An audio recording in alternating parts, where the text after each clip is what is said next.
درانه کتونکو السلام علیکم. زه محمد سلمان همدرد د حق غږ پښتو چینل خبري لنډیز کې ستاسو قربا اوس تاسو پام را اړوم د مهمو خبرونو لنډیز. د ولسي جرګې غړي عبدالقادر قلاتوال د ولسي جرګې د غونډې په امتیازي ساعت کې د خبرو پر مهال وویل د غزني او کندهار په ځینو ولسوالیو کې جګړې شدیدې شوي دي چې له امله یې سلګونه کسان د خپلو کورونو پرېښودو ته اړ شوي دي.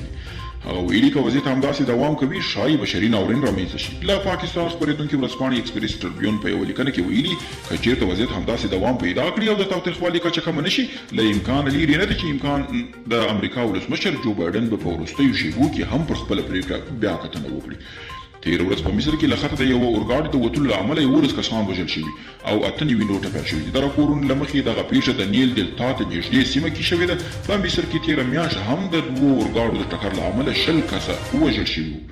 او د امریکا د ملي امنیت مخکني سلاکار میک ماستر له یوې رسنۍ سره په خپله تازه مرکه کې ویلي د افغانستان څخه د سرتیرو رایستلو په اړه د جو بایډن پلان یو لوی ناورین دی. نوموړي زیاته کړې ده طالبان اوس هم نه غواړي له چا سره واک شریک کړي او د دوی د 1990 کلونو فکر لري.